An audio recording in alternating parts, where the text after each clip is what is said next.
thank you so much for coming on your Friday afternoon to come see this wonderful speaker. I am Professor Milner. Let's see, I've been here a couple of years, and I actually teach a lot of game programming. So if any of you are interested in that, you might see me. I teach an intermediate Unity and an advanced Unity class, and I also teach our game programming within the computer science department as well. And I do some C++ on the side. So I am here today to introduce you to an amazing person. I have known Saura for over a decade now. I first met her through a mutual friend at brunch. I don't even know if she remembers this or not. Huh. It was it was more than 10 years ago. I still remember meeting that first meeting with her. But fortunately, I got the opportunity to work with her through my last job. I used to be at Qualcomm. And she used to run the MyLab program at UCSD. And you know what? She's going to tell you all this. They were looking for mentors for what she ran called Girls Hat Day, where we used Arduinos to do mechanical hats, to develop mechanical hats. And we brought in young women from socioeconomically disadvantaged areas and got to introduce them to STEM concepts through these mechanical hats. And it was just an amazing opportunity. Saura drove the whole thing. And since then, I've had the fortune of keeping up with all of her amazing activities. She has been on TV. She has given TEDx talks. She is going to tell you all about that. But I'm just so happy to be here and to get to introduce Saura Naderi. Thank you. All right, let's see. Hello? Is it working? Oh, okay, cool. Hi, thank you for having me here. Hello. Hi. I haven't actually done a talk in a really long time, and I'm a little nervous. And I like to share that with people because I don't mind sharing that I get nervous. Just pretend everyone's naked. No. Okay. Here we go. Life and career chat with me, Saura Naderi. Okay. I am going to go through my journey, and I'm going to share it with you, and I'm going to share with you lessons learned, because I have fumbled a lot, and maybe you'll learn from my fumblings. And I'm going to share with you some exciting things that have happened too. And hopefully you'll learn from that. And yeah. So our journey, I am going to start from high school. Probably not super irrelevant, but maybe a little bit. Just start there. And then I actually went to community college as well. I started in Santa Monica Community College for a semester, and then I went to Miracosta. And then from there I went to UCSD. Then we're going to go into the university. Then we're going to go into career, and then just life stuff in general. Sound pretty good? All right. But stop. Who am I in regards to my career? Why am I here? Right? So, one, I have a BS in engineering physics from UCSD. My focus was actually photonics. Never used it. We'll share why. But I did learn how to build holograms with lasers, and that was really cool. Kind of derailed my whole education just because I wanted to take that holography class. But it was fun. And so long as you get an engineering degree, you usually can transfer it to other arenas. I ended up doing robotics, and that kind of worked out. I did create my own job at UCSD. So within 5 years, I was top 10 employee of the year out of 30,000 employees. And I got the Athena Pinnacle Award. And I think that's interesting because it's typically awarded to PhDs in the education sector. So I thought that was really cool. I volunteered for a year and a half to get that job up and going. And then I got paid half-time for the next year and a half. Finally, after 3 years, I got full-time. I think I'm very, very persistent. All right. And then next, after that, kind of blew up. I was recruited by Qualcomm to build an outreach program. We actually taught 14,000 kids directly in San Diego, and it's been replicated in 22 plus locations. So it's in a library, it's at Virginia Tech, it's in Michigan. Dow made it, I think. At this point, it's after I left. and some other school in Porterville, which is kind of random, but they have actually an amazing education system. They have one as well, and throughout the nation, there's like these sprinkles of these labs that I designed. So that was really cool. I built a robot dress. This is the mechanism. I brought it to share with you. This is a team effort, okay? This was not just me. This is my idea, but if it weren't for the team, you would not see this here, okay? And I want to emphasize that because sometimes you might have a vision, and if you don't let go a little bit, you won't see it come to fruition. So I'd love to share that story. I am a robot. I was a robot fighter on SyFy, Robot Combat League. I am the worst fighter. Sorry. I'm 12 out of 12. We got knocked out within 30 seconds. I cried on national TV. But my partner was George Lucas's daughter, and he did come on site and train us on how to be entertaining with robots, so that was pretty cool. And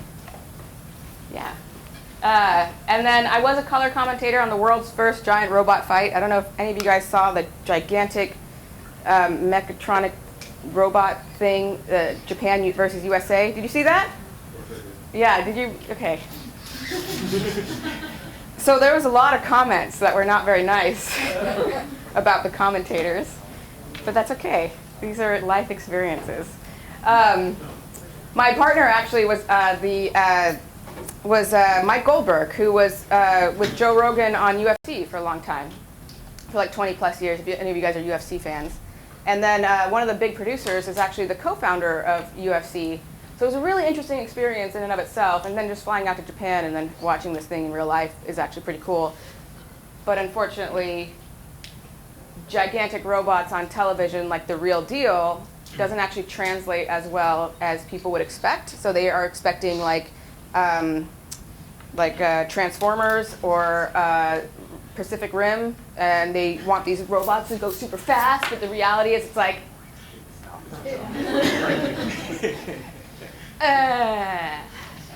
because that's just the reality of it. Yeah, so, and then I was a TEDx speaker. That's actually the first public speaking gig I did. I have to say, I don't think it's actually that great, but like my actual performance, but for me, it was amazing. Because before that, anytime I had to speak in front of people, I would shake so much and stutter and like freeze. And so the fact that I even did it from my own relative to my own experience is ridiculous. I spent 100 hours practicing for that 5-minute speech, 100 hours. I think every day I spent 2 or 3 times I forced people, like, do you have 5 minutes? Do you have 5 minutes? We just go over here for 5 minutes. I just need 5 minutes. And then I'd go through my speech. And that one is actually pretty funny too, because there was a moment where apparently I said something funny, and then the whole audience laughed, and I was like, no, I have the next thing to say, please stop, please. And so, but it was cool. And then I ran off stage. Apparently I was supposed to wait for the MC to come back out, but I didn't. Because I was just like, I did it. I memorized. Because memorizing is also the worst thing for me. I can't memorize for the life of me. So I did 100 hours for 5 minutes. All right. And then who am I in regards to my life? Like, all right. I'm a human. I'm not a robot. I make lots of mistakes. I will share with you, I don't know if you were here with the robot hats, the first one that tanked, but I will totally share that story. No, the first one went to the opening day of the races.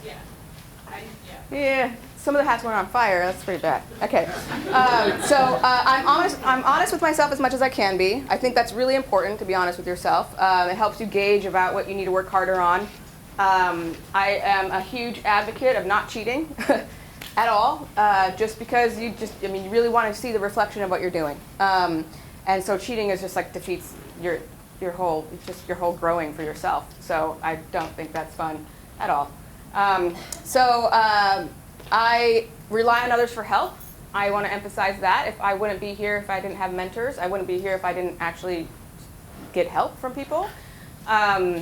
I think one of the biggest things for me is, there was a time when I thought I had to do everything on my own, and if I didn't, then I wasn't good enough. And then when I finally relinquished that silliness is when I actually started doing better. So I think that's a big one. I don't have all the answers, but I think I have all the answers. So I will try to present myself as if this is the thing to say, but the reality is I don't really know everything. I wish. I never give up. I think grit is really important. No matter how many times you get down or fall, you just have to keep trying. I think I saw a TEDx or TED Talk where this lady said grit is the #1 indicator of success. I absolutely believe that. And just remember the turtle and the hare story, right? I mean, the turtle just keeps going. Doesn't matter how slow they are, they just keep going. I learn if I'm lucky. I don't always learn from my mistakes. Sometimes I have to repeat them 2 or 3 more times, and then I figure it out. So if I'm lucky, I get it. I'm not always confident. Sometimes I'm terrified. And I still come up there. I did a talk once in front of kids, and I made this heart-shaped medallion that actually beat with my heart rate so they could see how nervous I was. Because a lot of times people go, oh, you don't look nervous. And I'm like, oh, no. Somebody poked a hole right here. I bleed out in 2 seconds. That's how it feels. But you just keep going, right? Why not? I care a lot. I care a lot. I don't like it when people say, I don't care. Well, that's good for you, but I do. I care. I'm trying. I want to rise the tide for all. I want to empower other people. And that's something that matters to me. So I'm straightforward because the world is already noisy enough. So sometimes that gets me in trouble to be as straightforward as I am. But that's just the way I am. I share my weakness, but I'm not weak. Somebody said that about me, and I was like, yeah, that's true. I have my insecurities, and I'm not ashamed of it. And I will share my insecurities. That's fine.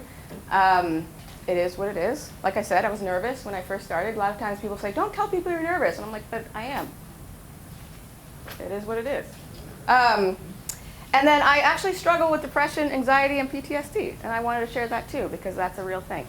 And we'll say a little bit about that later. All right, are we ready? Yes. Ready. Yeah, kind of. Okay. So high school, I had no clue what engineering was. And my dad was an electrical engineer. How did that happen? I remember actually one time my dad, I was taking the calculus class, and, or no, it wasn't even calculus, it was trigonometry. And I was doing sines, cosines, and my dad's like, oh my gosh, that's what I do at work. And I'm like, okay. And so he drew a circle, and he goes, that's the Earth. And then this is a satellite. He works on GPS. And then this is a signal, and he says sine X. And I was like, that doesn't look right. And I don't want to do that at all. And so I had no idea what engineering really was. And I had no idea what I wanted to be. I struggled. I actually did pretty bad in my freshman and sophomore year of high school, probably C's and D's.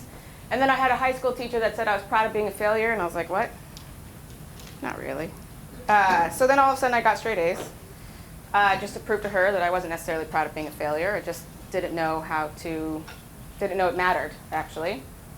And then I actually did like math and physics because it helped my self-esteem. So it was one of the few things that, in my opinion, is very objective. You can't charm a math test to do well. You can't charm a robot to do well. You can't charm your robot to work. You can't bat your eyes and say, please.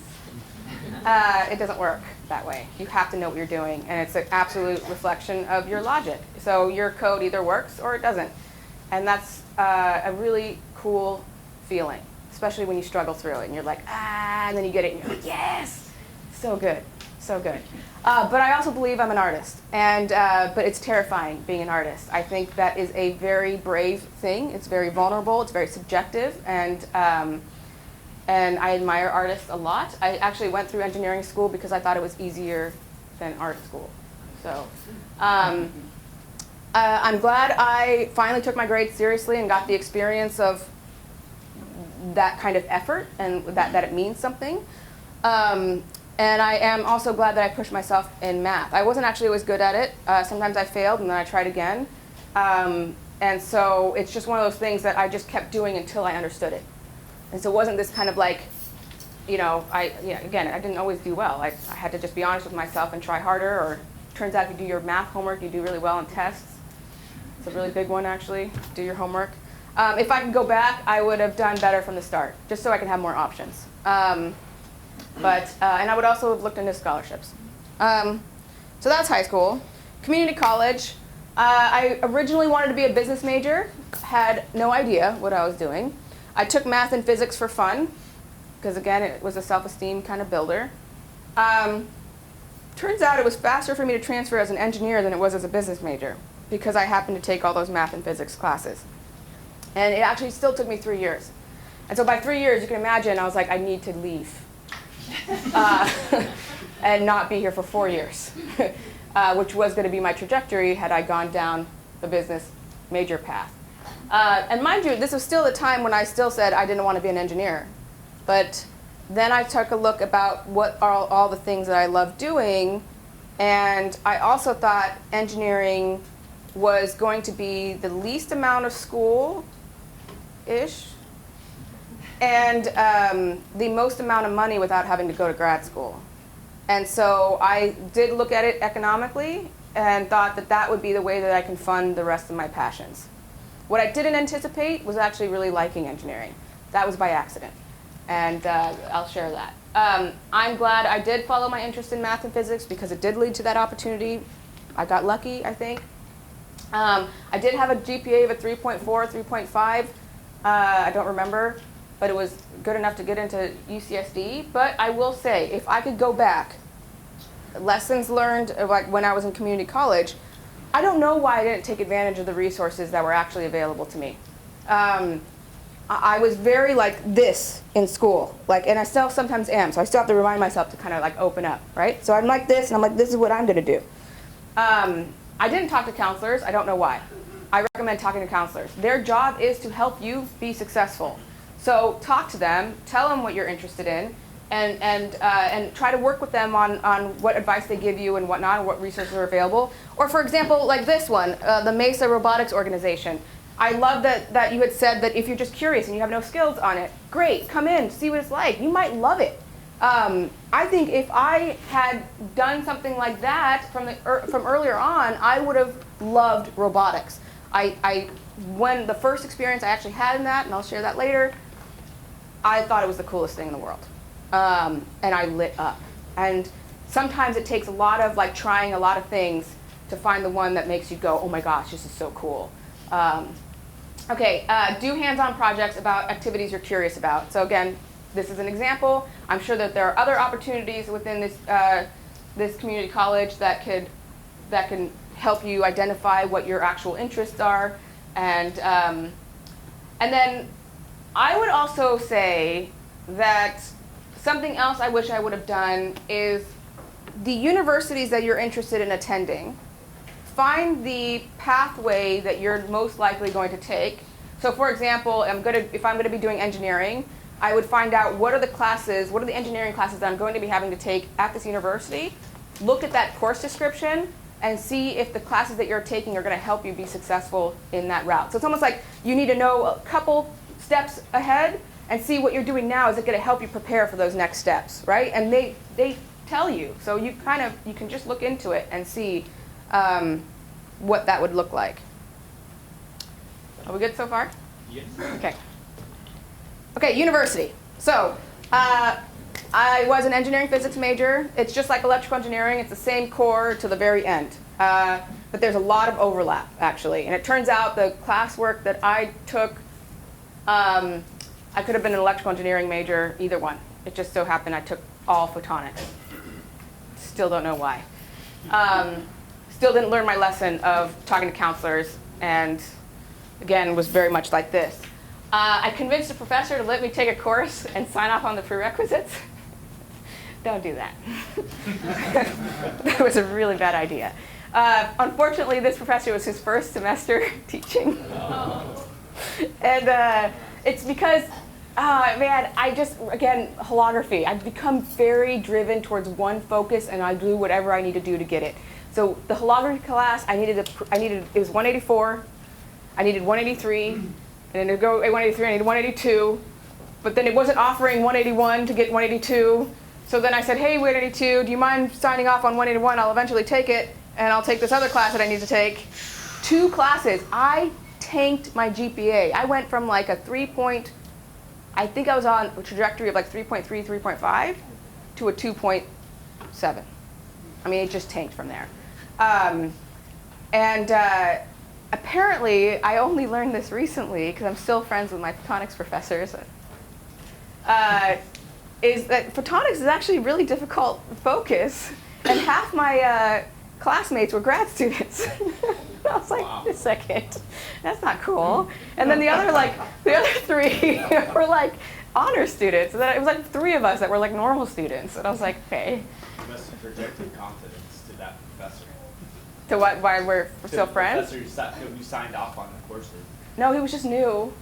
Yeah, no, he was just not good. And then it was funny because when I went to the chair was like, well, if he signed it, it's fine. I'm like, okay, no.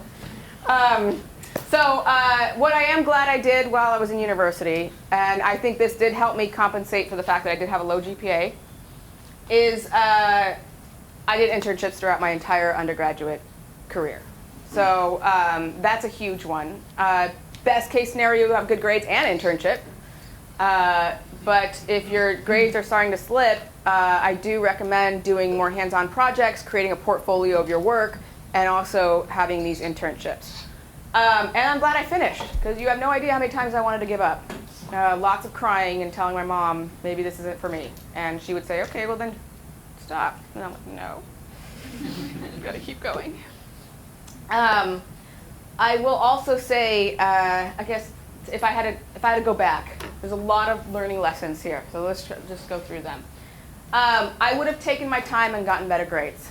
As much as I hate that grades matter as much as they do, they matter. They matter because, at the end of the day, these companies have thousands of applicants, and they've got to figure out how to quickly sift through them, and GPA is the easiest one to start with.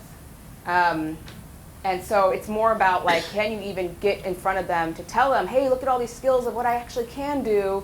They won't even give you that chance because you don't necessarily have a GPA that's high enough. And then, even worse, there are some jobs out there like SyFy, for example, that's where my dad worked, that they full on give you your pay based on your GPA. So like above 3.0 is one and above 3.5 is another.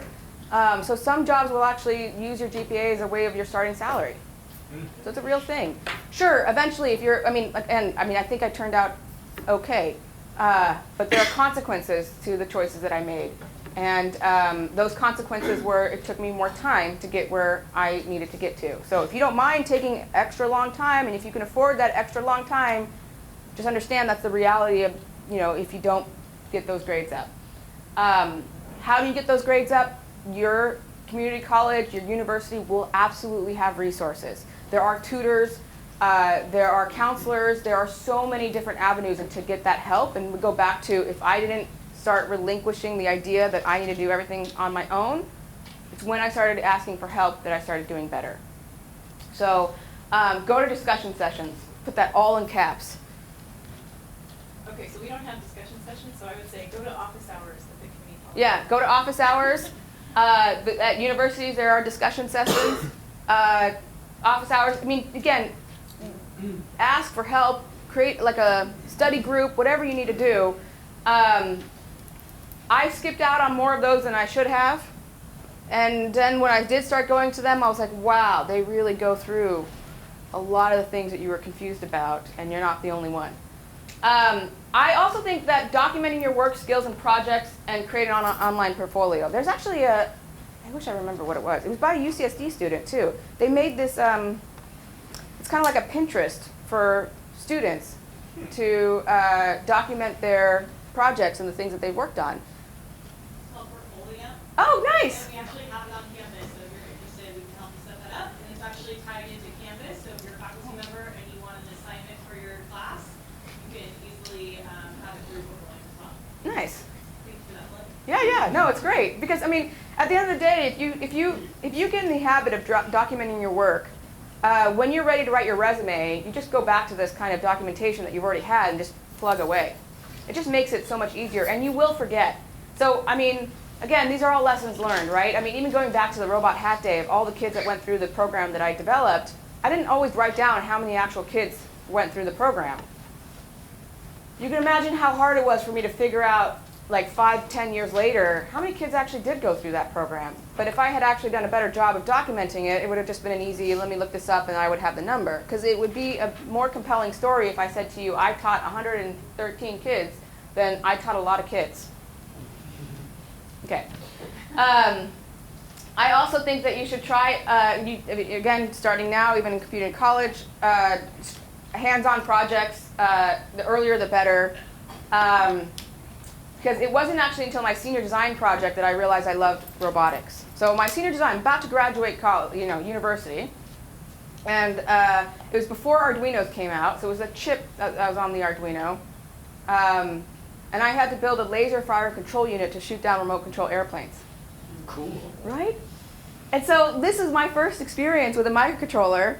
I have no idea what I'm doing. It took me 4 weeks to get an LED to blink. So if you're familiar with Arduino, it takes like 30 minutes. But with the chip at the time, you had to like figure out how to configure it. You had to find the right oscillator. You had to shift the registers. So suddenly assembly language became important. And then you got to program it and do things. So it took me a lot of time. But then when I actually got it working, I was one of 2 teams in my entire senior design project class to get a functioning prototype. And supposedly we tied for number 1, but we got number 2.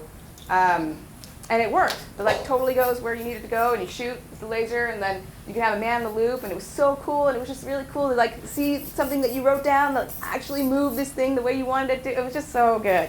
And then I was like, man, I knew what I would have been. I would have been a computer engineer or something like that.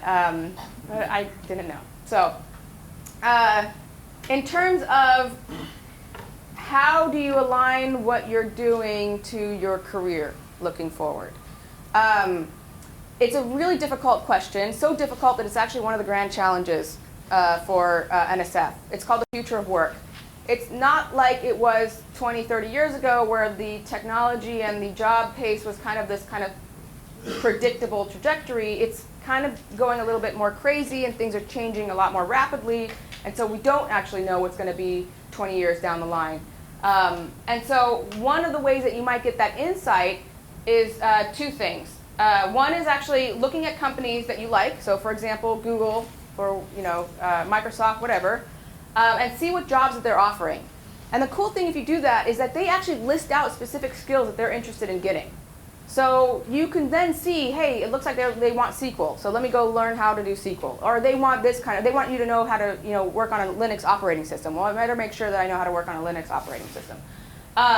So they actually list those skills on those job descriptions. And then the other one is actually looking at NSF Grand Challenges, like I said. But they're also highlighting the future of what are the categories that they're going to start funding, which can also give you insight as to what is going to be coming around the corner. Because they're funding the research that universities are indicating that they need, and the universities are also going to be driven by the industry and what they need. So it's this kind of like, they inform each other, so you'll get that kind of insight.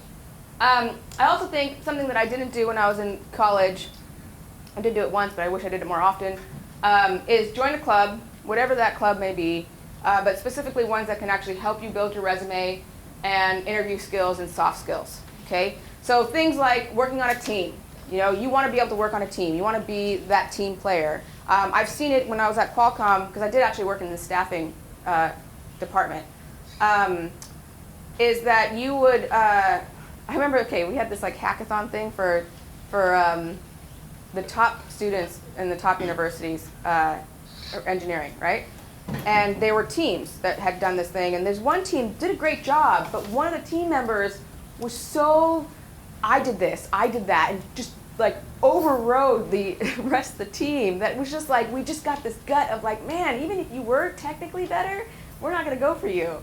We're going to go for the one that's good and a team player. Because what happens is the one that's kind of doesn't work well with others is going to bring everybody else down, and that's going to actually take the productivity of the team down, and that's not going to be beneficial for any company, right? You want the person that's going to be able to work well with others and be able to hold their own, so it can rise the tide for all, and they're going to have a better production overall. So that's an important kind of soft skill, in my opinion, that you might underestimate, I think. Anyways, so just to look at what the Google career example is. So if you go to Google Careers, they actually did a nice job of laying out what kind of category So we're going to click on engineering and technology. The first option was software engineer. And you go through the skills, and it says they want experience working with 2 or more of the following: web application development, Unix, Linux environments, mobile application development, distributed and parallel systems. I have no idea really what that is, so I would ask. Okay. Machine learning, information retrieval, natural language processing. I mean, you see that they have these actual skills. Go ask your professors, hey, what is that? How do I get more of that? That's what I want to be eventually. So where do I get more exposure and experience to actually get down that route? So this can be very informative in terms of how do you make sure that what you're learning now is going to help you prepare for your career later. And then in terms of the grand challenges, so NSF 10 big ideas. See, future of work is one of them. It's crazy that that's a category in the National Science Foundation. So they have these 10. Quantum leap, that's pretty cool. Quantum computing is pretty cool. Understanding the rules of life, I didn't read this before I put it there, but that's actually really interesting. I'm really curious what that means.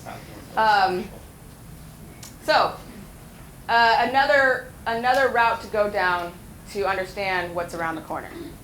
How am I on time, by the way? 141. So we have about like 20 minutes left? A little less, okay.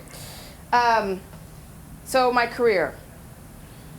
These are the big things. So the MyLab program at UC San Diego, the Thinkabit Lab at Qualcomm, the robot dress at Qualcomm, and the TV show.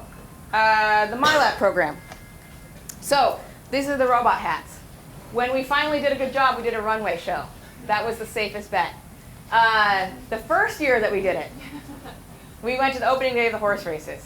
I thought it would be so cool. So I built a hat that had horses running around the brim, and so you're gonna like have a horse race around the brim. Thought it would be super, super cool. Okay, it totally failed, but I still got publicity from it, and so I took that kind of concept.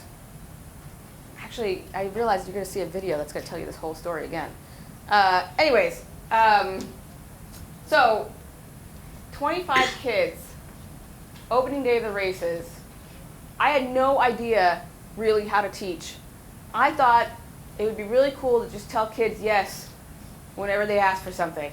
So when the kid said, hey, I want a hat that has a horse that runs around the mountain and goes up the top and takes an elevator down and goes up the mountain, I'm like, yeah, we could do that.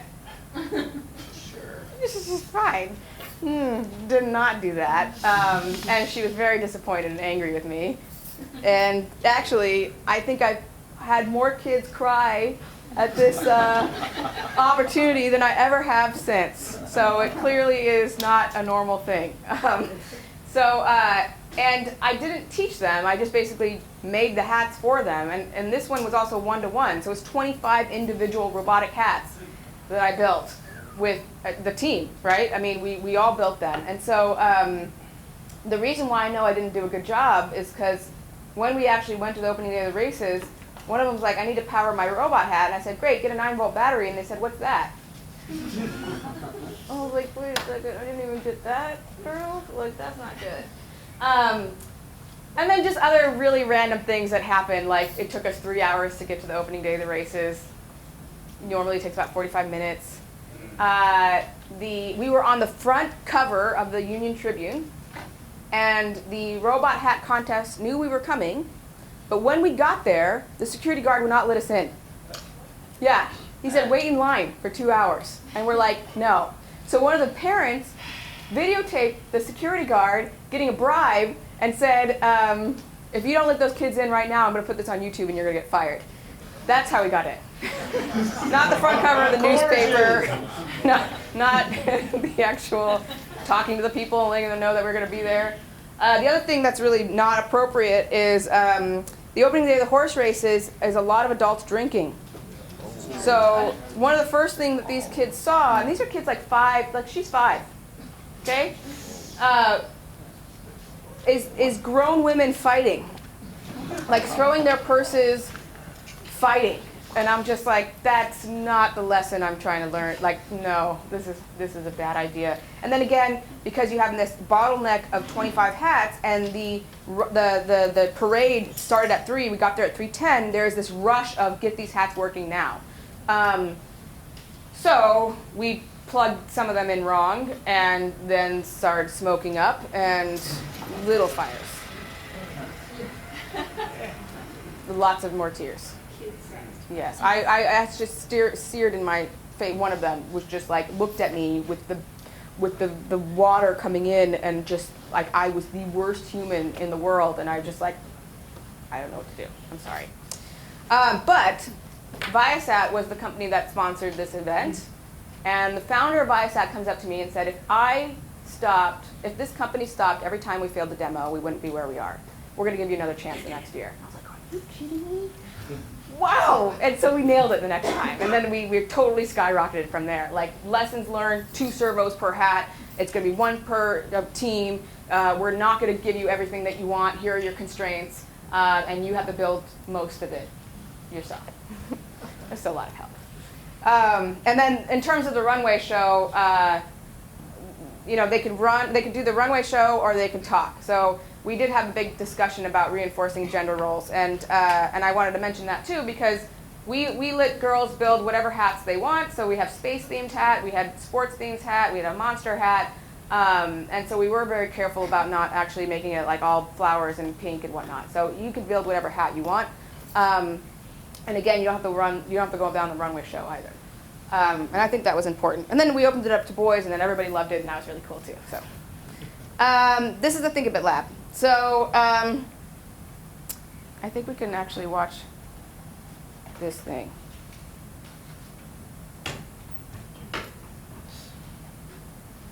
And that'll give you an idea. I don't know if is there sound?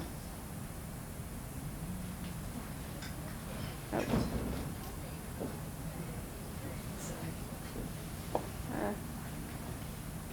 I don't know.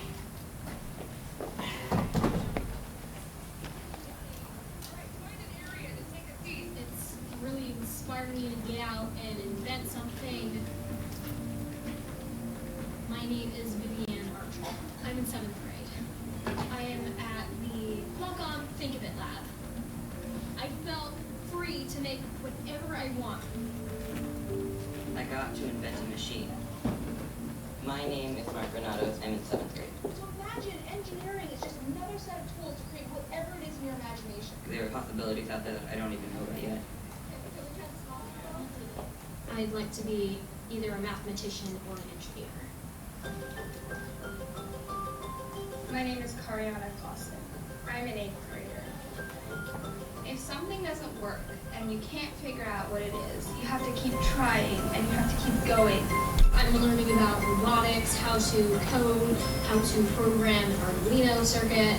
There are so many jobs we don't know about yet, or like we may want to discover, and we're still trying to figure them out. Anything is possible if you just let your imagination flow. My future in technology, I feel, will be very bright.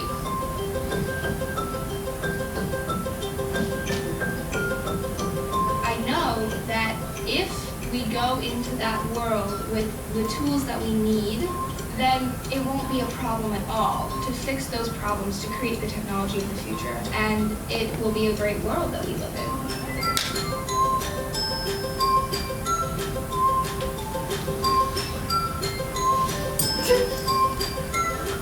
A very nicely produced video. Okay, so that's the Thinkabit Lab. I designed that space and the engineering experience, and it's basically building these like robotic crafts. And there was like a little craft store, and the kids go get whatever they want, and I would take stuffed animals and be like, "You don't like the head? Just take it off."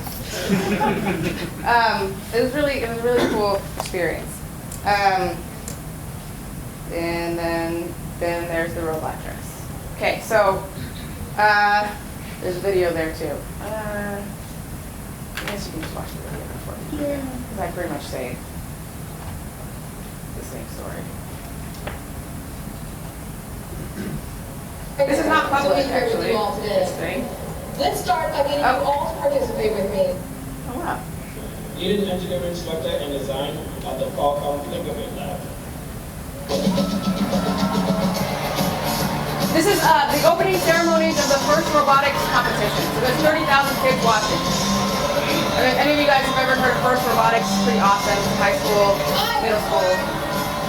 I'm so excited to be here with you all today. Let's start by getting you all to participate with me.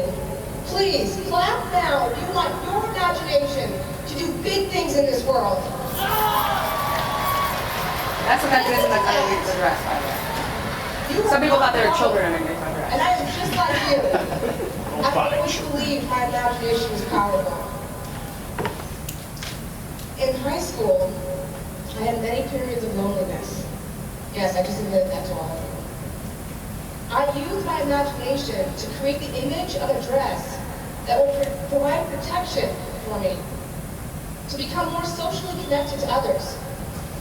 I mean, who wouldn't want to hang out with me with this magical dress on? Maybe this dress could even give people hugs. Dress, are you ready? Come on. No, I'm just as nervous as you are. Okay, I mean, I think we all need to see a hug, right? Let's see a hug. Come on. Let's give this big audience a hug. It's not the creepiest hug. Just hug them all. It forces people to hug me for at least 10 seconds. And the body chemistry changes after 6. Engineering school is where I learned to combine my artistry with the skills to build things. Later, I was invited to Qualcomm to create engineering experiences for the Qualcomm Thinkabit Lab to help others bring their imagination to life, to find the inventor inside them. Like you, I've learned that it takes a team of like-minded people to bring amazing ideas to life. Combining the creativity from skilled Qualcomm engineers and costume designers from the UC San Diego Theater Department, this collaborative team brought my dress to life. Okay. Here's the big reveal. Oh, it's already been a little bit of a reveal.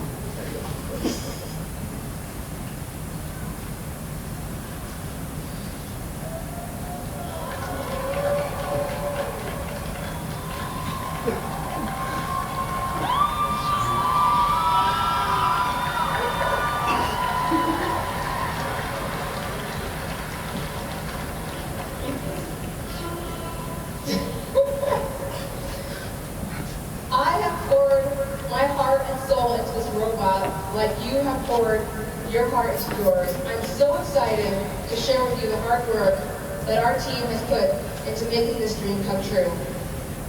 Thank you so much. I think it's time for me to fly away. And please join us at the Qualcomm booth tomorrow and share your dreams with us.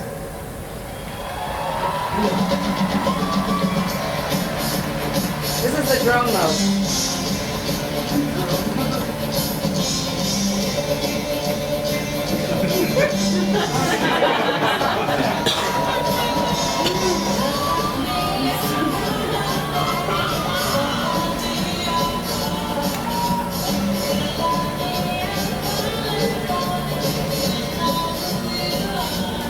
All right.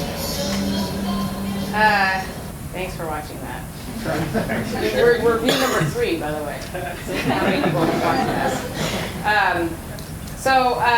I want to emphasize again, this is a team effort. The mechanical engineer that designed the actual tentacles did a really amazing job. I remember the idea that I wanted. I had shared this other kind of mechanism because I wasn't trying to invent anything new necessarily. And then he drew these lines like, well, we'll do something like this. And I was like, in the meeting, it's so funny. In the meeting, I'm like, Donald, how is it that straight lines are going to create fluid motion? Oh, shoot. Literally, like midway through, in the meeting in front of everybody. I was like, okay, never mind. So he did a really, really good job. We actually filed a patent for it, and we just got it accepted, so that's pretty cool. And then we also had software engineers that worked on it,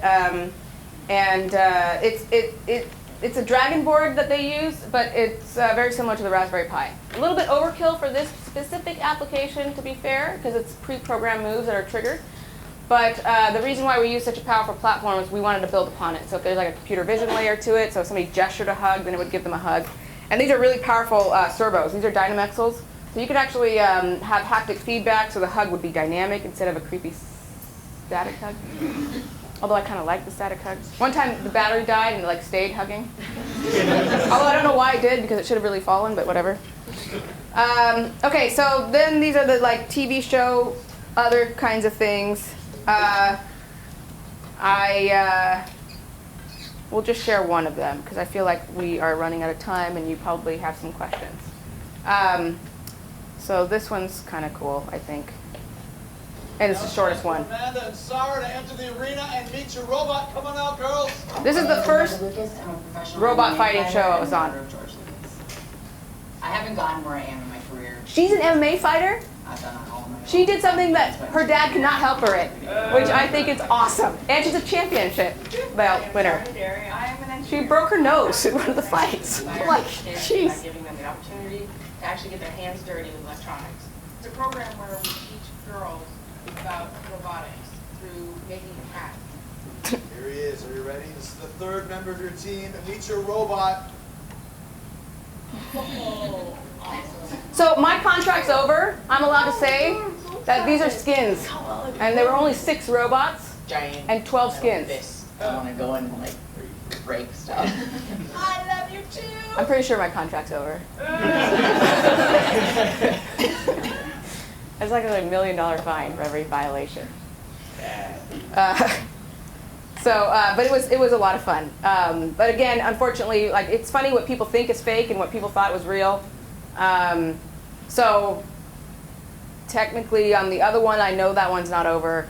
It's like a 5-year wait. But similar things with people comment, like that's really fake and that's not whatever, and you're like, actually, that was real, and you have no idea what you're talking about. So, but I can't say that because I'm not allowed to.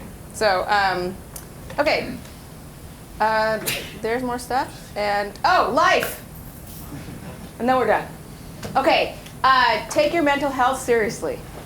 I really think that's important. I love that I feel like is a trend in our country that we're being more aware of mental health and that it is a real thing. There's nothing to be ashamed about whether you are struggling with something or not, okay? Life is not fair. I really hate that saying, but it is true. Don't compare. So what I mean by that is that one person might have the inherent skills to deal with one kind of trauma that somebody else doesn't, and vice versa. So maybe when somebody describes something to you and you're like, well, get over it, I did. You're like, well, that's great. Maybe you had the way of dealing with it, and that person didn't. And you know, each person deals with their own environment and their own struggles in their own way, and it's all real. Test anxiety is real, okay? Find a counselor who can help you with that. I just recently took a workshop on how to create more inclusive environments for classrooms. And one of the things I really loved was that they started emphasizing that test anxiety is a real thing. So if you notice your students have test anxiety, have them go get some counseling or therapy or whatever they need to be able to overcome that. I had test anxiety and I just thought that there was something wrong with me. So the fact that there's actually a real thing and that you could get resources to help you through it is a really powerful thing. Depression is real. I also think that's something else that's important. Not everybody has it. Some of you may experience it, some of you may not. But again, if that's something that you think you might be struggling with, go find a counselor or a therapist. There's enough room in the sandbox for all of us to play. I loved it when my mentor told me that. One time I got really jealous over somebody and I was like, and she's like, no, all of you guys can all play. And I appreciate that. We all matter and we all can bring something to the table, okay? Our world needs a lot of help. A lot of help. A lot. We all need to help. Empower yourself and those around you. This kind of goes on with like the whole, bring your team up, bring your people around you up. You're capable of both. And forgive yourself and those around you, okay? You're also capable of both of that as well. With all these things, I would say it's not like I still make mistakes. I still might do something that I'm not necessarily proud of, but if I'm lucky, I'm aware, I apologize, or I move forward, or I do whatever I need to make amends if that needs to happen. And also forgiving yourself for making those mistakes, right? Going back to I'm human. Okay, and I totally had to do this. And follow me on Instagram. And any questions? Yeah, there you go. I'm done. Thanks.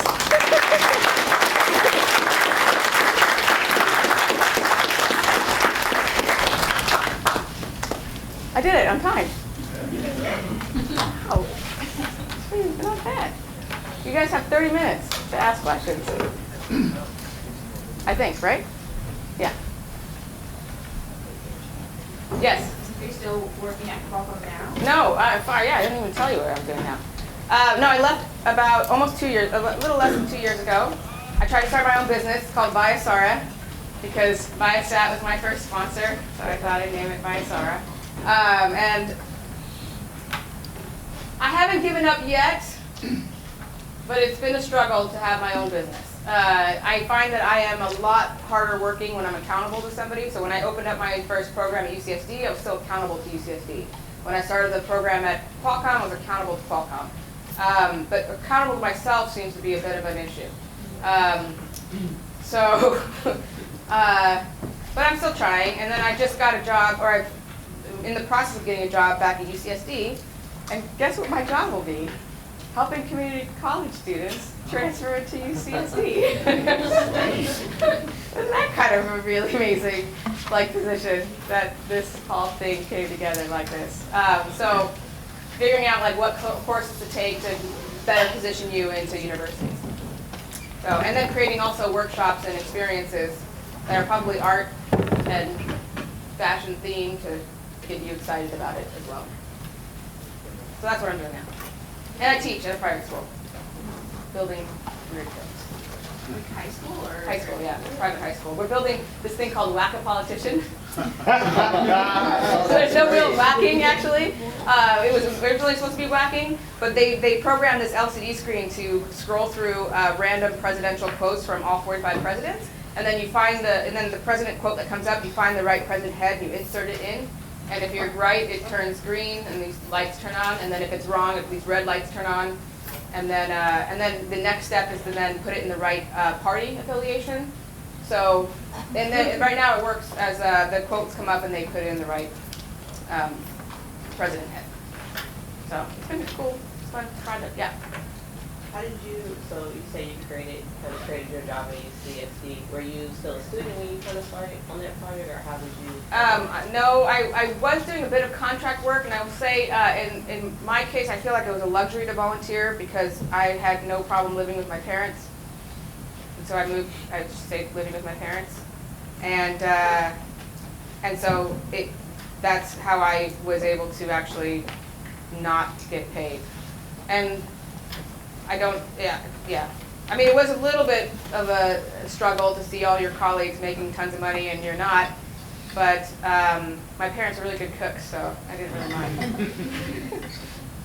I mean, you take it, right? I mean, I think going through that was a really, I feel very fortunate to be able to have done that. I meant more like, what were you volunteering for? You said you like volunteering. So I went to the director of this center and I said, I want to start a program and I'll do it for free. Just give me a space. And so they did. And so it took me a year and a half to get any funding. I remember the first time I brought in funding, I got $200 and I was so excited. And then my mentor was like, it's not going to pay you. And I was like, oh, yes. But anyways.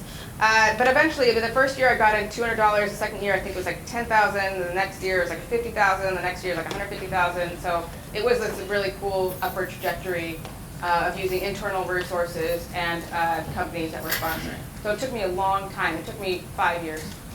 Yeah. Yeah.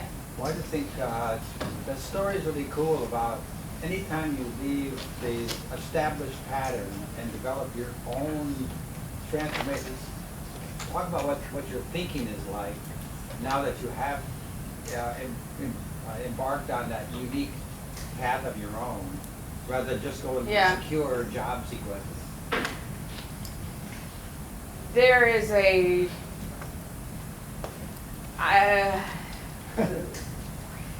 so without going into yeah, it's a pretty deep cut answer. but effectively it was more, I guess my mentality was why not? I felt like as an engineer I wanted more hands-on experiences. I felt like I had just graduated from this university and I should know more than I do. I wonder if other students feel the same way. It's a bit of being selfish. I wanted a lab to play in and build and make mistakes with no one watching me. And it turns out I wasn't alone. And so when I say it's a luxury to volunteer, I think that's something to factor in, because I know that sometimes when I tell people I volunteer, they're like, oh, that was so like altruistic. And I was like, yeah, but you know, I don't know if I would have done that if I had to go get paid, right? I might have gone the traditional route if I had different kind of circumstances. But I had the luxury of trying, and that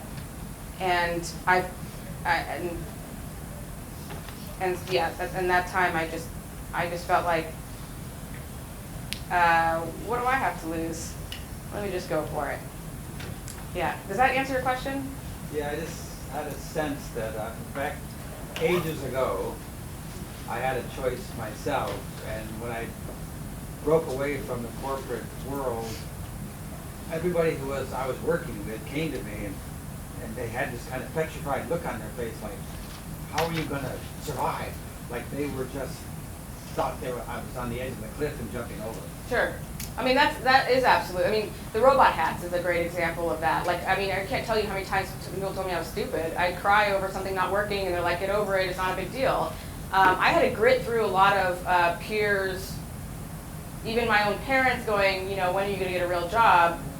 And I'm like, this is going to work. I swear it's going to work. And I guess I just didn't give up until I knew I produced something that I was proud of, and then if people didn't like it, I think I would have changed my mind.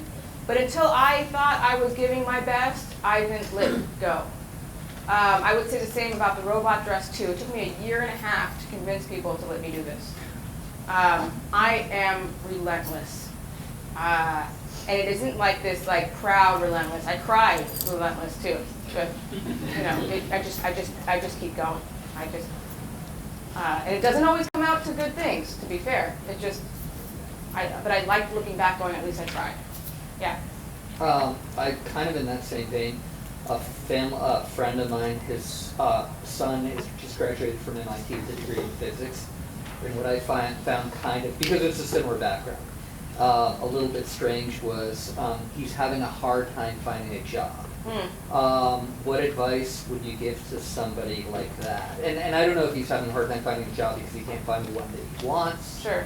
Or if it's just that physics is kind of a weird degree as opposed to electrical engineering. Or I mean, I do think there's that. I mean, otherwise I would have done physics.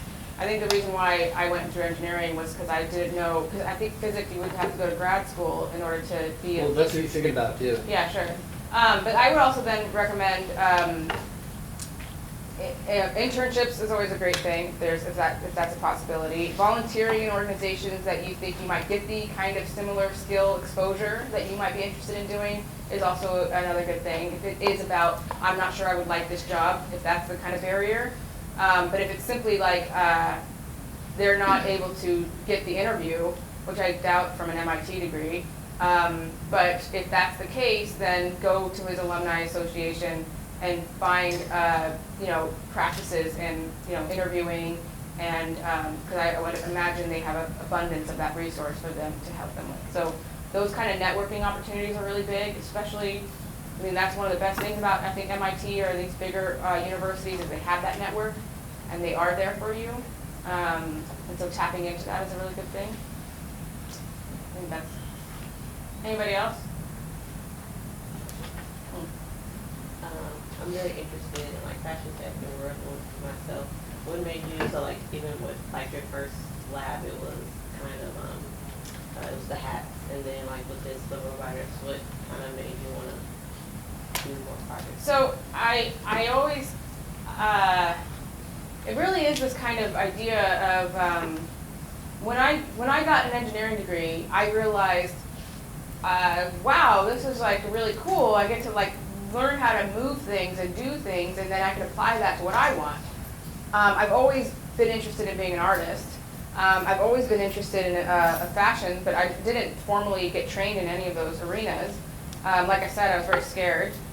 So I thought maybe learning how to do this instead and incorporating it would put me in a different category. And it was a medium in which people weren't using. And so I felt like almost anything I would make would be cool, even if it really wasn't, but it's just because it was a new medium. And then getting practice in that as well. So that's how I combined it. I think gritting through a lot of the naysayers has been really helpful. And then just keep trying, because eventually I think it works out. I mean, yeah. So if you're interested in that route, there are lots of players now that are in that space, and lots of examples online that are in that space. You just saw, if anyone watched, I don't know, one of these award ceremonies, Billy Porter wore a robotic hat. I thought it was like, oh my gosh, that's so cool. And people sent me like, oh my gosh, it's your hat. I'm like, yeah, cool. You should have called me, but you didn't. But that's cool. I mean, so it's happening. It's starting to slowly come out. So I feel like any practice you get, so going to this and applying it to the flora, I think the little thingies, is absolutely a great way to go. I just made an LED bikini with that thing that you're selling. It's really cool. Good for festivals. Anyways, yeah.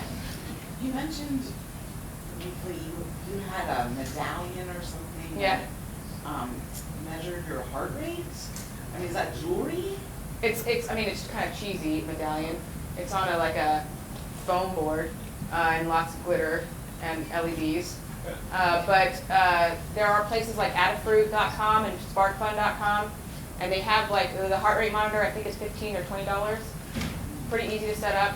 The other thing that's really cool is, when I did my senior design project, like I said, it took me 4 weeks to get an LED to blink. When Arduino came out the following year, I felt like I was cheating. So mad, because I just figured out how to learn this other thing.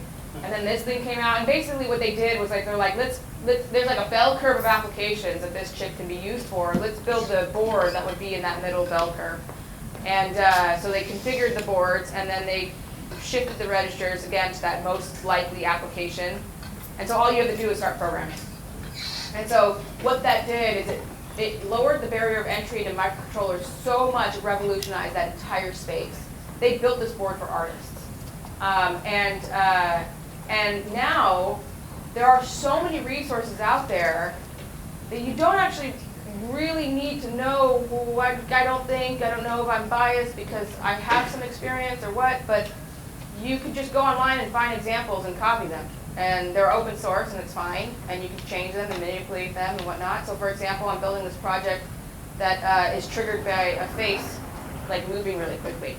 And so there's a facial recognition program. I found it. I don't even know how to use Linux or Python, but it didn't take too much to pick it back up, or pick it up rather, not back up. I never had it. But full-blown facial recognition programs, multiple faces. I've got it now triggering, so if somebody moves, it totally triggers. Awesome. And it tells you exactly how to do it on a Linux operating system, also something that I'm not very familiar with. But the instructions, not only is it well documented, but it's well instructed as well. It's really cool, and I feel like if I can do it, then anyone can do it kind of situation. Yeah. You mentioned that the robot, the movements weren't as fast as. So based on your experience actually creating a technology, deploying it, how long do you think it is that realistically we'll have self-driving cars that won't kill people? Supposedly the prediction from the head of robotics at UCSD is that people who are born in 2020 will not need driving licenses. So what is that? We're talking 15 years. But I mean, the people who are developing the technology say it's going to happen a lot quicker than that. I'm very skeptical. But the next question is even if this autonomous robot is not 100% perfect, is it still better than a human? So I don't know. And then how will we deal with that? Are we going to be more okay with the human making mistakes and not okay with the robot making mistakes? I don't know the answer to that question. But it's not 5 years from now. I mean, that doesn't seem realistic. Well, I think more because of legislation, it will take longer to, I don't know about technology. I mean, technology, in an ideal case scenario, you would redo the entire roads so that there would be like little sensors and measurements, and then you'd be totally fine. And power sources. Sure, yeah. But then that would take a lot of other resources. More jobs. Why not? Yeah, I don't know. I don't know the answer, but really, I'm just using whatever that guy said. 16 years from now. Yeah. To your point, if you look at Lex Friedman, he's got an interview with the guy who's developed Comma AI, and he said that level 5 or level 4 is going to be definitely more than 4 or 5 years out.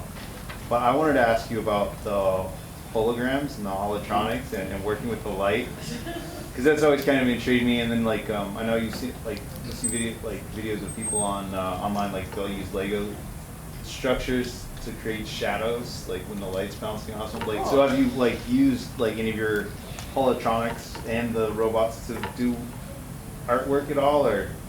No. What was the, because you obviously got a passion for it, so what drew you to it, and what did you learn? I mean, it's really sad, but it's just the fact that you get to use lasers and make holograms on film, like analog, completely analog. So hologram is recording phase, and so you take this laser from a single source and you split it and you make sure the path is equal, so that when they interfere with the reflection off the object that you're recording, you're actually now recording the phase of the image. And so then that gets recorded onto this like glass plate.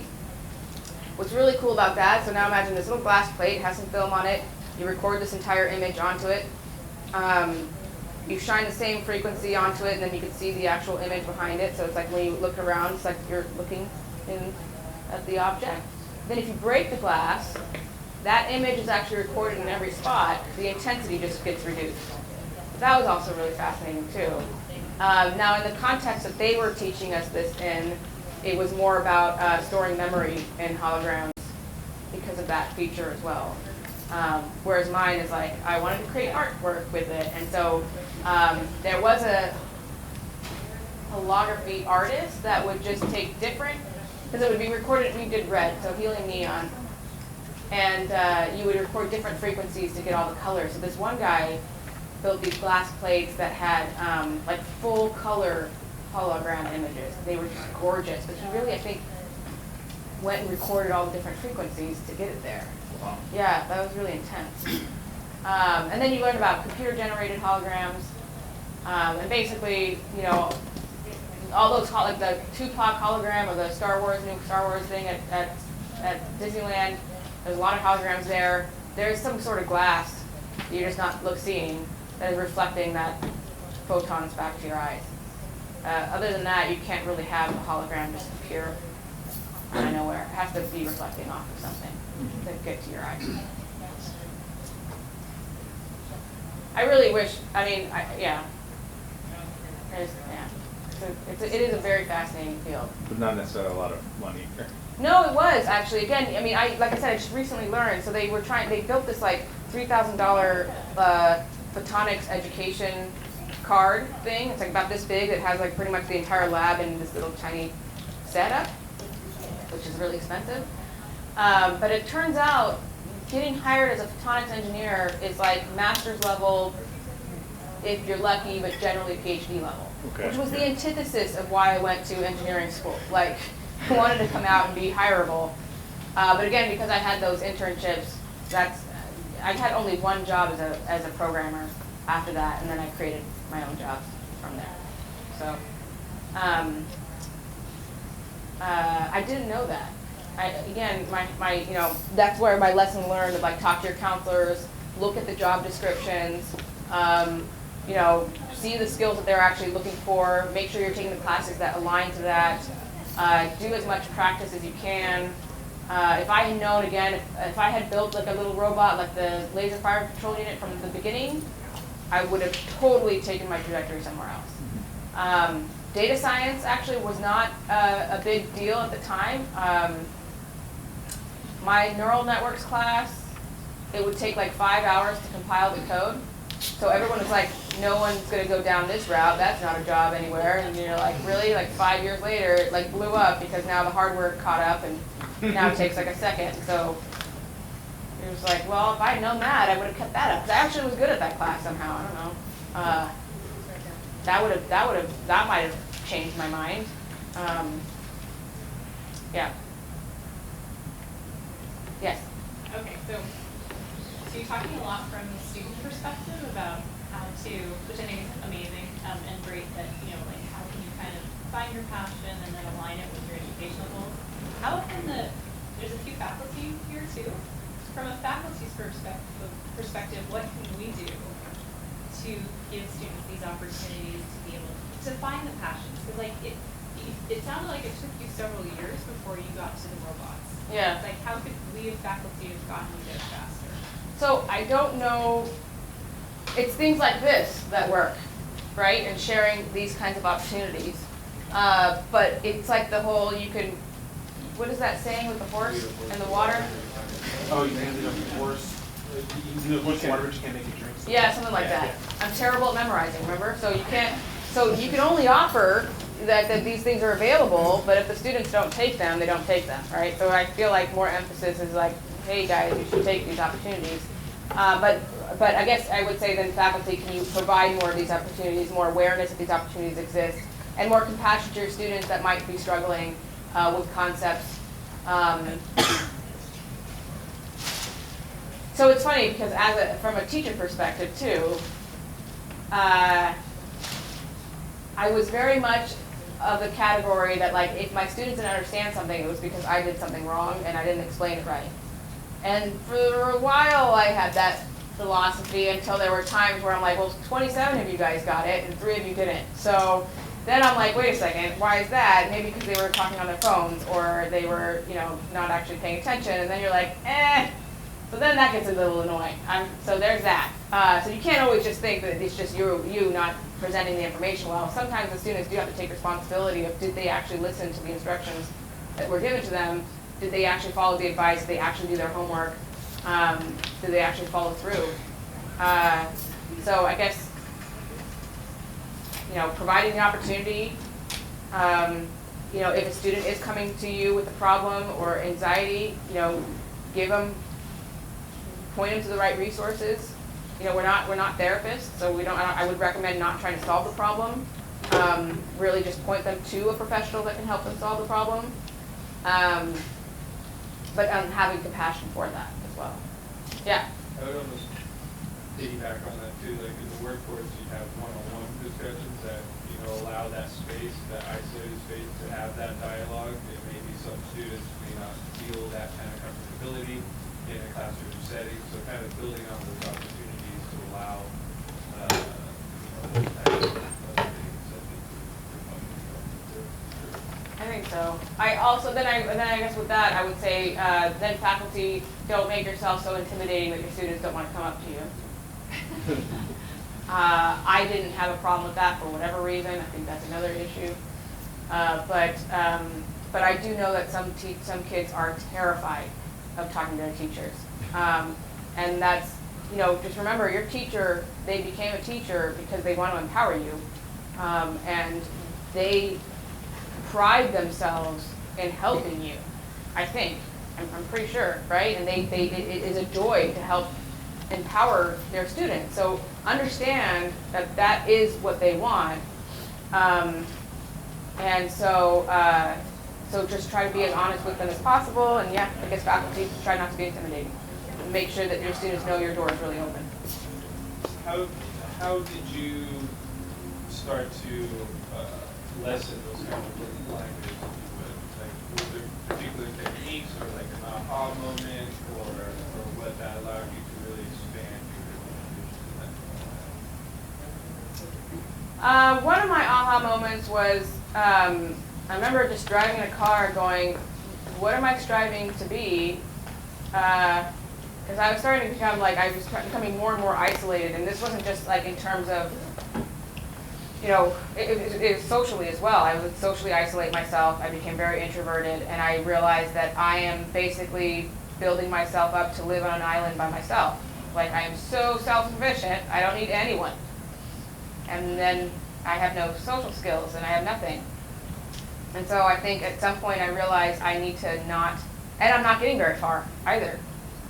And so it was like this kind of moment of like, I am not trying to live on an island by myself.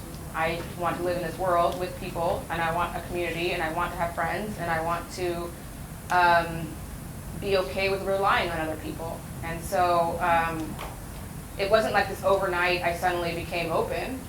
I still think I work on it. It's really hard for me to ask for help still. There's a cultural element to it as well, that I feel like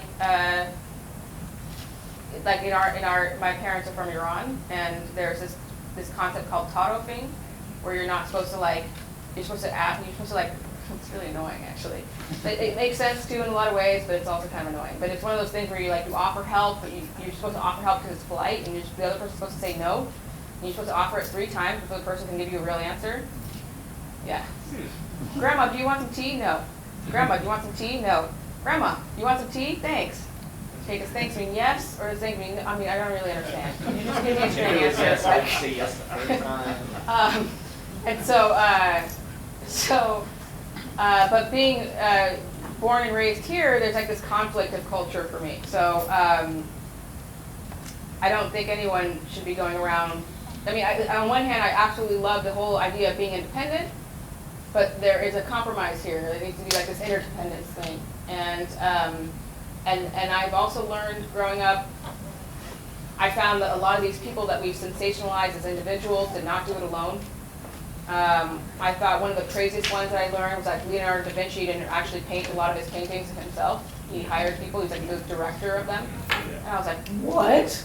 Like this entire time, I just was like, I thought it was his hand? You mean somebody else? I mean, I couldn't believe it. There's so many of those kinds of examples. And that I still learn that people, you know, they sensationalize one person as the person as to why this thing happened. And when you dig a little deeper, you find out it's a whole community of people that made those things happen.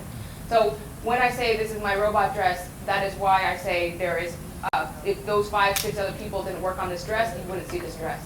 If it was just me and no one else helped me, either it would not come into fruition or it would take another 10, 20 years to actually come around. And it wouldn't look like this either. So, I mean, the thing that I'm so proud of is a result of multiple people's input and me not being, you know, saying no, saying, okay, that makes better sense. Or catching myself in a stupid moment. Or telling my costume designer that you can veto my decisions because at the end of the day, you're studying how fabric and color impact emotionally to somebody, and I don't know that. So I have to, relinquish and say, hey, you are more of an expert in this category and trust other people. And when I did that, is one of my favorite projects. It's one of my favorites. So those are the kinds of experiences and aha moments I had that helped me get there. Yeah. Go ahead. Have you suffered with imposter syndrome? Not suffered, struggled with imposter syndrome at all? Yes, I would say. I still think so. It's a hard thing, I think, because I feel like, I have had repeated success in building programs and opportunities that work, and I have now repeated success of building projects that get high visibility. No, totally unrelated. That would be interesting though. It was a bit triggering, I will say, but that's a whole different story. No, I've just had unfortunate, sad things happen. So that's part of life, and it's still taking me some time to get over. I think in that way. So PTSD, this thing that's really scary about that is understanding that there are these things called triggers, and these triggers will unlock these other kinds of emotional experiences. And so maybe the experience might be a 2 out of 10, but you explode it to an 8 out of 10, and you do it so quickly you don't realize you're even getting there. So I've had to work really hard to not only be okay with the fact that I am like that, and it is my reality, that it is a real one, and I don't necessarily need to justify it to anyone that these are the things that I struggle with. Because it is. Yeah. It's taken me a long time to get there, by the way. Like, And you don't feel worse after you overcome that? no. No. Yeah. It was for other reasons, but not because of the actual robot fighting. Yeah. Are you worried about your robotics advances being used for military purposes or? Like this guy. Or something else? Could you imagine? You know, I did think, like, imagine I was on stage in front of 30,000 kids and this thing just came out and like stabbed me in the back and just, that was totally a visual I had. But there was a kill switch on the side, so that wouldn't happen. And the costume designer assured me that the clothing would ash, not stick, something like that. So it would. Yeah, it would like. It would fall down. Not like get like sticky. Stuck. Yeah. Yeah. I mean, this is the only thing that would be closest to anything worried about military advancements. I'm also not so like, as scary as the military may seem, there are a lot of things the military have done that caused a lot of peace as well. It's just one of those, like, I don't know if you are aware of Nassim Taleb and the Black Swan. Those are the things that we need to worry about, I guess, the things that we just don't know are about to happen that might, you know, it takes one bad incident to make all that good stuff go away. But so far so good. Yeah. Raspberry Pi or the Arduino might be looking for? I mean, I'm better with the Arduino because I'm working directly with servos and sensors, and but I'm right now playing with the Raspberry Pi, and I'm so lazy about figuring out how to get them to talk together because I know that the Raspberry Pi can actually control servos too. But I am literally, I'm not even going to tell you what I'm doing, but it is the most like duct tape way of figuring this out, of like getting them to talk to each other. It's not using a wire. But you can actually use them together. And you can actually get the Raspberry Pi to control servos and whatnot. But I am definitely the path of least resistance. So because I am very comfortable in commanding an Arduino, and I'm pretty confident about knowing how to build anything even without the internet at this point, which is really nice. It's been a long time. But with the Raspberry Pi, I don't have that confidence, so yet. Yeah. When did you start your position at UCSD as a counselor? I guess it would be, it's a contract, it's a 6-month contract, and maybe April for lucky, but more likely May and June, because it takes a lot of bureaucracy and all that stuff. And so I'm doing it as my LLC, and I have to get like general liability insurance, and you know, any kind of contract with the government goes through a lot of strict regulations to actually get it. So there's a chance it doesn't even work out, but yeah, we have to go through all the protocol, making sure we're doing all the right things, which is nice, actually. You know what? I know it's annoying. Sometimes I have to go through like bureaucracy, but then the only nice thing about bureaucracy, it's almost like programming. Once you get through it, you're like, you feel pretty like robust, if that makes sense. Because I mean, the vetting there is to protect you as well. It's protect protect both. So it's not always a bad thing. It might be annoying, but it's not a bad thing. Yeah. Many thoughts in retrospective about the math part of your education, of what was irrelevant, what seemed to be targeted, and to what extent this idea of making everybody pass math classes? So I think, I think doing math is equivalent to exercising physically. So I will say that let me just back up really quick. I had a really bad concussion about 2.5 years ago. And turns out the brain, I'll use the same circle, has 4 categories that it uses energy in. It uses energy in cognitive, emotional, and physical, and then it has a reserves. Okay, that's a normal, healthy brain. And when you use energy in any of these three, like if you use cognitive, emotional, or physical, the reserves picks it back up. When you're concussed, you have no more reserves. So you start out fine and you tank really quickly. Okay. It was actually this experience that made me absolutely like more convinced than ever that I know they say that you use energy when you think. It is absolutely true. So you use energy in cognitive, you use energy in emotional, you use energy in physical, okay? But the only one that we have this visual feedback for is the physical one, right? How many of you guys have worked out so hard that you got nauseous? Okay, imagine thinking so hard you got nauseous. So when I was concussed, all these things start to bleed over to each other, okay? So I was programming an LED to blink on a different platform, and all I had to do was figure out how to get the right driver onto the computer. Not exactly the most difficult task, not exactly the most difficult problem solving, okay? Yet within 30 minutes, I was as nauseous as if I ran like 2 miles. And I was about to throw up. And so I suddenly became a lot more compassionate to this idea that your cognitive abilities, much like your physical abilities, are something that you can train and become better in. And I went from, hey, I'm physically fit to run upstairs, to I can barely walk at all. But imagine that translated to my thinking abilities, okay? Now I'm suddenly realizing what I was capable of doing before was not something to be taken for granted. I just thought that, why can't everybody else do this? It's easy. It's because I had trained my brain to make it easy. I think math is the exercise for your brain, like working out is the exercise for your physical body. I will also say that it is also not something to be taken for granted. I, at one point, was really good at math. I really tried hard, and if you were to give me a calculus problem now, I'm not sure I could solve it. And I'm sure maybe if I re-practice and I go back, I can do it again. And I know this to be the case because I remember in the thick of it, not only did I know every single letter and every capital and lowercase and every single Greek letter had some sort of representation.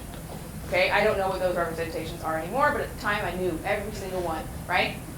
And I remember in these movies, they'd have these fancy math problems in the background, and I remember going, that's ridiculous. It's like 1 + 1 = 2. This person is just like being rude and just taking us for like, whatever. They're just being silly. I mean, I just really just thought it was obnoxious. And now it looks like a foreign language again. So clearly there was a point when I was actually in a good rhythm and getting it. So it's like a language, if you stop speaking it, you'll lose it. Hopefully it's like riding a bike. I have no idea because I haven't tried riding it again. But there are probably different ways to exercise your brain cognitively. I just think math is the easiest route or programming, I think, is also a good one. Because both of these things are objective feedbacks on whether or not your logic is sound. And I think maybe if you go really high in math, there might be some argument about that. But that's a really nice way of kind of making sure you're on the right path of exercising your cognitive abilities. And I'm totally in that group that thinks that intelligence is like the growth mindset. You can become more intelligent if you exercise your brain. I agree. Maybe there's a range that we all have, I don't know, but at least maximize your own potential. I really don't like when people say they're not good at math, or math is not them, or something like that. I mean, maybe it's like, again, using the parallel to physical exercise. We can all run a marathon if we exercised. Maybe we're not going to be like the fastest runner. We can all get past the threshold. And so I wouldn't necessarily even say, yeah, that.